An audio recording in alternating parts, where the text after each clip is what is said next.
인랜드 온누리교회 교우 여러분, 안녕하십니까? 말씀으로 나를 살피고 말씀으로 주위를 돌아보며 말씀 따라 함께 걸어가는 시간, 우리 시간입니다. 3월 12일 금요일입니다. 말씀 묵상하러 나오셨을 텐데 우리 기도하고 시작하도록 하겠습니다. 하나님 감사합니다. 오늘도 눈을 뜨자마자 주님 앞에 나왔습니다.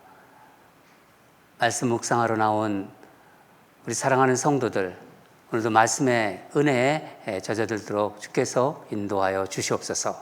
주님의 진리의 말씀을 붙잡는 시간이 되게 하여 주시옵소서. 하나님께서 주시는 은혜를 놓치지 않는 우리가 되도록 성령님 이 시간을 주장하여 주시옵소서. 감사드리며 예수 이름으로 기도합니다. 아멘.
말씀 보도록 하겠습니다. 생명의 삶 3월 12일 금요일자 말씀입니다. 마태복음 22장 23절에서 33절 말씀입니다. 다 찾으신 줄 알고 같이 읽도록 하겠습니다. 부활이 없다 하는 사두개인들이 그날 예수께 와서 물어 이르되 선생님이여 모세가 일렀을 때 사람이 만일 자식이 없음이 죽으면 그 동생이 그 아내에게 장가들어 형을 위하여 상속자를 세울지니라 하였나이다. 우리 중에 7형제가 있었는데 마지가 장가들었다가 죽어 상속자가 없으므로 그 아내를 그 동생에게 물려주고 그 둘째와 셋째로 7째까지 그렇게 하다가 최후에 그 여자도 죽었나이다. 그런즉 그들이 다 그를 취하였으니 부활 때에 7 중에 누구의 아내가 되리이까? 예수께서 대답하여 이르시되 너희가 성경도 하나님의 능력도 알지 못하는 고로 오해하였도다. 부활 때에는 장가도 아니가고 시집도 아니가고 하늘에 있는 천사들과 같으니라. 죽은 자의 부활을 논할진대 하나님이 너희에게 말씀하신 바 나는 아브라함의 하나님이요 이삭의 하나님이요 야곱의 하나님이로다 하신 것을 읽어보지 못하였느냐? 하나님은 죽은 자의 하나님이 아니요 살아있는 자의 하나님이시니라 하시니 무리가 듣고 그의 가르침에 놀라더라. 아멘. 오늘 말씀 제목은 부활신앙으로 삽시다. 부활신앙으로 살아가자는 그런 말씀입니다. 어제 본문에서 이제 바리새인들이 이제 세금 문제를 가지고 그걸 가지고 예수님을 이제 공경에 빠뜨리려고 그렇게 하였죠. 그러니까 바리새인들은 이제 세금 문제를 가지고 이제 그것이 이제 민족적, 정치적 이슈로 이제 문제화 해가지고 가지고 나왔다면은 오늘 본문에 그 사두개인들이 나오는데 이 사두개인들은 신학적 이슈인 부활의 문제를 가지고 나옵니다. 이게 다 예수님을 이제 함정에 빠뜨리려는 아주 집요한 그런 도전들입니다. 근데 하나님이신 예수님은 이들의 질문을 다 대답해 주면서 우리에게 놀라운 메시지를 주십니다. 진리의 메시지죠.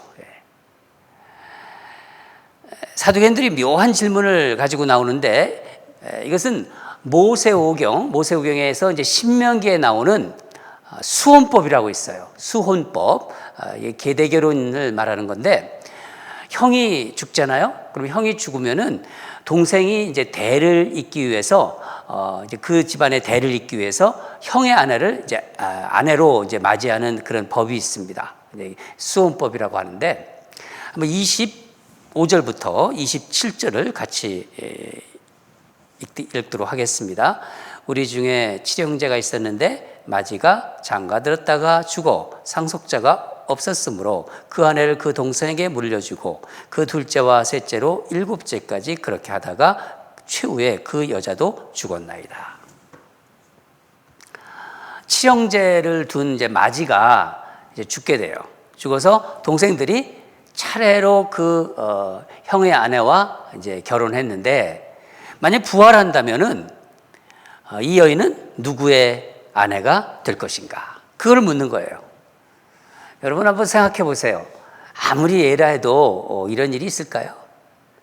아주 이제 극단적인 예를 들어가지고 예수님을 이제 함정에 이제 빠뜨리려고 하는 거예요. 근데 이 사두개파들이 부활을 믿지 않았거든요. 하나님을 믿고 있다고 하면서 부활을 믿지 않았어요. 왜 믿지 않았을까요? 이들은 몇 가지로 얘기할 수 있는데 세속주의에 물들어 있기 때문이에요. 세속주의. 당시 이제 유대 사회가 이제 로마 식민지 지배 현실에 있었거든요. 그것을 그대로 받아들입니다. 이들은 인정한다는 거예요. 식민지의 현실을 그대로 인정한다. 마치 우리나라가 일제 식민지에 있을 때 그 일본의 식민 지배의 당위성을 인정한 친일파들이 그렇겠죠. 이 친일파와 비슷한 거예요. 이들에게는 뭐 양심이라든가 어떤 정의 그런 것이 상황에 따라서 언제든지 변하는 사람들입니다. 철저한 현실주의자라고 볼 수 있어요. 유대 사회에서 이들은 많지 않았어요. 소수였지만은 가장 강력한 힘을 가진 그 대제사장들 그룹이에요. 그래서 정치 경제를 주무르는 권력자들이었습니다. 여러분, 대개 이제 세상에서 이제 가지고 권력적인 거, 그러니까 권력, 막강한 힘을 가지고 있는 사람들은 뭐 죽음 이후의 세계라든가 내세라든가 이런 것에 그렇게 큰 관심을 보이지 않는 경향이 있어요. 그들의 삶의 기준이 그냥 세상 것, 땅의 것에 있기 때문입니다. 이 땅에서 뭐 잘 먹고 잘 사는 게 그런 게 중요한 것이기 때문에 죽고 나서 부활 이런 얘기 하면은요 그냥 먼 이야기예요. 이들에게는 모든 것이 세상 중심이에요. 그리고 땅의 것의 중심, 그것이 다 그들의 주된 관심사입니다. 한동안 그 신학계에서 번영 신학이 좀 이렇게 있었던 때가 있었어요. 번영 신학. 여러분들 아실 거예요. 남미에서도 많이 나왔고 그러는데 이 번영 신학에 심취한 사람들이 있었습니다. 그러니까 이 사람들은요 예수를 믿는데도, 그러니까 하나님을 믿는데도 이 땅에서 그냥 잘 사는 데에만 관심이 있는 사람들입니다. 어떤 면에서 이들과 비슷한 거예요. 현대판 이들은 이제 현대판 사두개인이라고 볼 수도 있겠죠. 이렇게. 여러분, 그래서 우리는 언제나 나의 소속을 분명히 해야 돼요. 우리가 하나님을 믿는 하나님의 자녀고 예수 그리스도를 주로 고백한 사람들이라면요, 내 소속이 분명해야 된다는 것입니다. 그게 소속이 너무 선명해서 이게 눈에 드러나야 돼요. 여러분, 제가 가끔 말씀드리죠. 저는 인생을 그러니까 그 배의 항해로 이렇게 가끔 비유를 하는데, 여러분 이 배는 바다 위를 떠다니잖아요. 그렇죠? 배는 바다 위에 있어야 돼요. 배가 만약에 그 바다에 가라앉는다. 그러면은 그 배는 더 이상 배가 아닙니다. 우리는 이 세상이라는 바다, 이 세상이라는 바다를 힘차게 항해하는 배예요. 목적지까지. 하늘나라의 그 포구까지 가는 우리는 배라는 거예요. 근데 이 세상이라는 이 바다에 만약에 묻혀버린다, 침몰한다, 그러면 아무 쓸모없는 배가 되는 거예요. 또 한 가지 이유는 이들이 이제 부활을 믿지 않은 그 또 한 가지 이유가 영적으로 무지했기 때문입니다. 우리 29절을 읽겠습니다. 예수께서 대답하여 이르시되 너희가 성경도 하나님의 능력도 알지 못하는 고로 오해하였도다. 예수님이 말씀하신 거예요. 너희가 성경도 하나님의 능력도 알지 못하는 고로 오해하였도다. 이 바리새인들은 모세 오경에 자기들은 정통해 있다 하는 자부심을 가지고 있던 사람들입니다. 그러니까 모세 오경을 바로 알고 믿고 있다면은, 만약에 이들이 그걸 정말 제대로 알고 믿고 있었다면요, 거기에는 세상을 창조하신 하나님의 그 역사들이, 하나님의 일들이 나옵니다. 세상을 창조하시고 하나님을 사람을 지으시고 또 무에서 유를 창조하신 하나님께서 죽은 자를 살리실 능력이 있다는 것을 믿지 못할 이유가 없죠. 그렇잖아요. 모세오경을 제대로 믿고 있었다면, 바르게 믿고 있었다면. 그래서 예수님께서 너희는 하나님의 능력을 제대로 알지도 못하고 있기에 오해하고 오해했다고 이렇게 말씀하고 계신 것입니다. 영적으로 무지하기에 말씀을 들어도 제대로 듣지 못하고 깨닫지도 못하고 있는 거예요.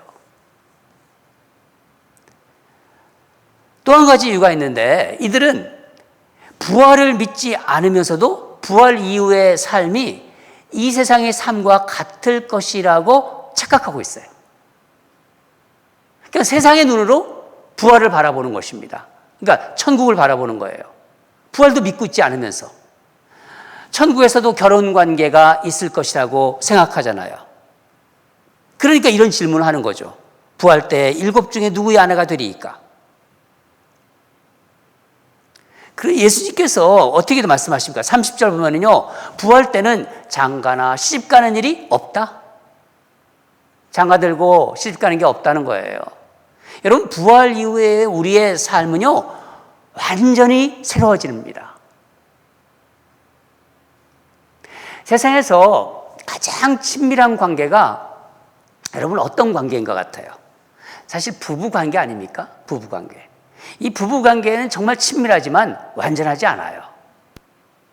그렇죠? 네. 아무리 정말 죽고 못 살아서 결혼했다. 결혼해서 그렇게 살잖아요?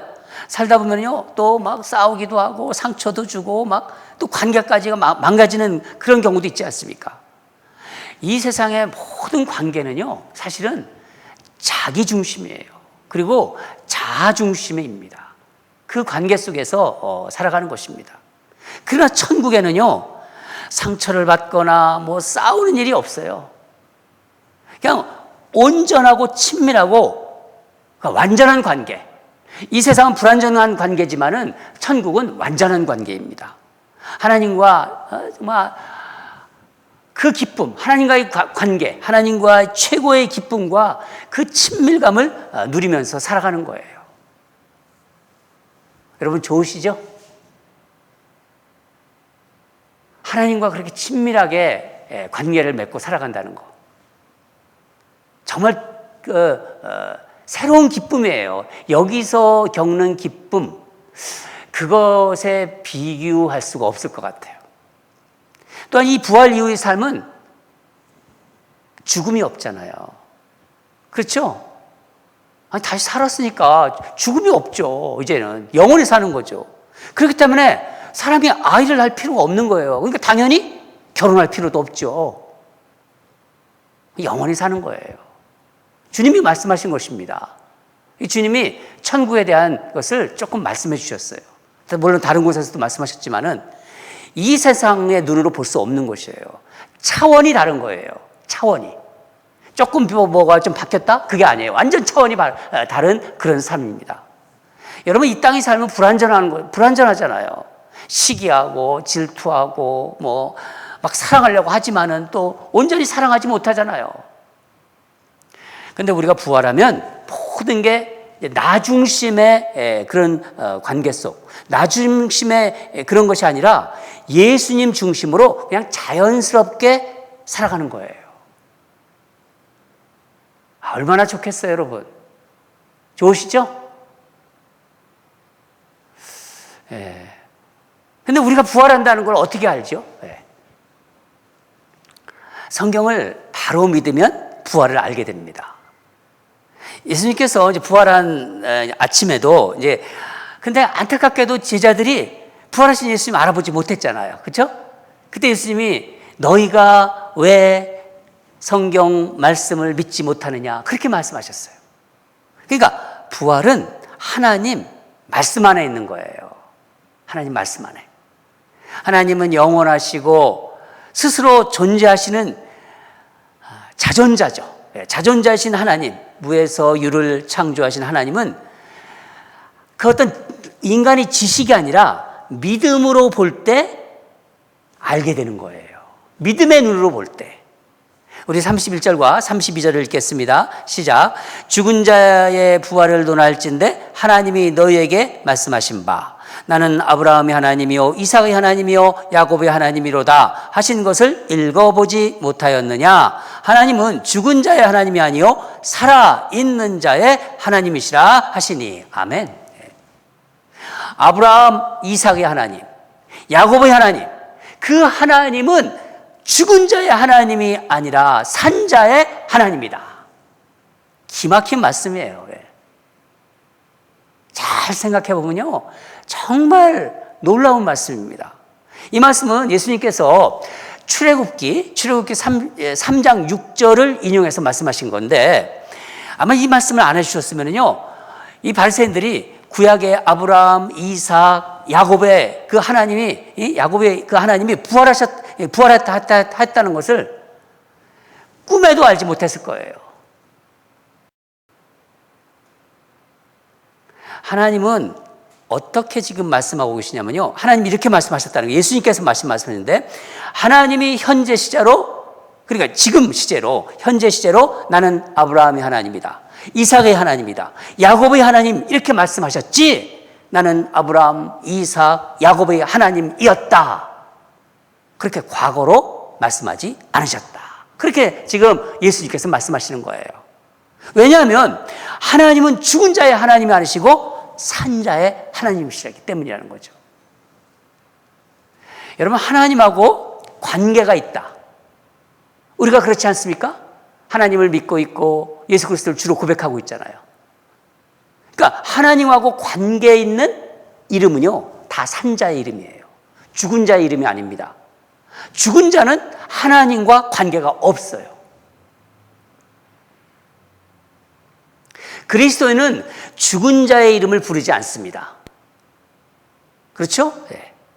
아브라함의 하나님, 이삭의 하나님, 야곱의 하나님이라고 부를 수 있는 것은 죽은 자가 아니라 산 자이기 때문이에요. 하나님 안에서 영원히 생명을 누리고 있기 때문입니다. 한번 이 시간 여러분, 이 말씀을 듣고 있는 여기 같이 있는 계신 분들, 우리도 한번 이렇게 고백했으면 좋겠어요. 아브라함의 하나님, 이삭의 하나님, 야곱의 하나님. 그럼 그런 사람, 그처럼 지금 여러분의 이름을 거기에 넣어서 한번 불러보세요. 아무개의 하나님, 조광왕의 하나님. 하나님은 영원하시기 때문에 하나님과 관계 있는 지금 이름을 넣은 모든 사람들은요, 영원히 사는 거예요. 예수 그리스도를 주로 고백하고 있고 믿음으로 주 앞에 나간다면은요, 하나님이 영원히 살기 때문에, 영원히 계시기 때문에 우리도 영원히 있는 겁니다. 죽은 자가 아니라는 거예요. 예수님이 이 영적 원리를 오늘 이 본문에서 가르쳐주고 있는 것입니다. 그런데 이 부활을 믿는 믿음을 가지고 있는 사람은요, 이 땅의 삶이 어떨까요? 그 부활 신앙을, 부활에 대한 믿음이 없는 분들과 완전히 다릅니다. 제가 한 3가지 특징을 말씀드리겠습니다. 첫째는 세상을 살아가면서 언제나 어떤 일을 경험했는지 이 마음 깊은 곳에 조이 있잖아요. 하나님이 주신 조이. 세상이 주는 조이가 아닙니다. 하나님이 주신 그 기쁨의 그 시내가 쫙 흘러요. 시냇물이 마르지 않고 계속 흘러간다는 거예요. 기쁨의 시냇물이 흐릅니다. 시편, 이 다윗이 너무 잘 표현했는데 시편 71편 23편에 보면요, 다윗은 이렇게 노래했습니다. 내가 주를 찬양할 때 나의 입술이 기뻐 외치며 주께서 속량하신 내 영혼이 즐거워하리이다. 항상 주님이 앞에 있다는 거예요. 자기 앞에 주님이 계신다. 주님은 그 대신 주님을 본다. 내 곁에 계신 주님을 본다는 그런 의미입니다. 삶의 어떤 그 상황과 형편에 관계없이 그 마음 깊은 곳에서는 기쁨, 그 주님을 향한 그 기쁨이, 그 변함없는 기쁨이 깊게 어떤 흘러가는 거예요. 시내가 되어서. 왜냐하면 부활하신 주님과 동행하면서 살고 있기 때문이죠. 이게 첫 번째 특징입니다. 아무리 어려운 일을 당해도 꼬꾸라지지가 않아요. 낭망시킬 수가 없어요. 그 안에 기쁨이 있기 때문에. 여러분에게도 그런 기쁨이 있는 줄 믿습니다. 두 번째는요, 세속주의자가 될 수 없어요. 세속주의자. 세상의 유혹이 아무리 심하고 삶의 어려움과 고난이 막 닥쳐와도 절대로 세상과는 타협하지 않습니다. 제가 절대로란 말을 썼습니다. 정말 부활신앙을 가지고 있고 믿음으로 바라보는 그런 분들이라면요, 세상과 타협하지 않아요. 바르게 살려고 하고 의롭게 살려고 애쓰지, 세상 그저 돌아가는 대로, 그저 좋은 게 좋은 대로 그렇게 살지 않습니다. 보면 압니다. 그런 분들은요. 아니, 그렇게 살 수가 없어요. 이미 그렇게 됐기 때문에, 이미 그런 삶에서 벗어났기 때문에. 그거는 세상에서 돈이 많건 돈이 적건 뭐 가진 게 많건 가지면 그거와 상관이 없는 것입니다. 이 신앙의 신비예요. 부활 신앙을 가지고 있는 분들. 마지막 중요한 특징이 언제나 주님의 일에 힘쓴다는 거예요. 늘 주님의 일을 생각하고 주님의 일을 힘쓴다. 일의 우선순위에 이런 일이 가장 꼭대기에 일의 우선순위에는요 항상 주의 일이 먼저입니다. 이게 헛된 것이 아니라는 것을 분명히 알기 때문이죠. 바울은 이걸 잘 표현하고 있는데 고린도전서 15장 58절입니다. 그러므로 내 사랑하는 형제들아 견실하며 흔들리지 말며 항상 주의 일에 더욱 힘쓰는 자들이 되라. 이는 너희 수고가 주 안에서 헛되지 않은 줄을 알미라. 아멘. 사랑하는 여러분, 저와 여러분이 이 세상 한평생 살잖아요. 살면서 뭐 하나님이 많이 주실 때도 있고 적게 주실 때도 있고 근데 우리가 하나님 믿고 있잖아요.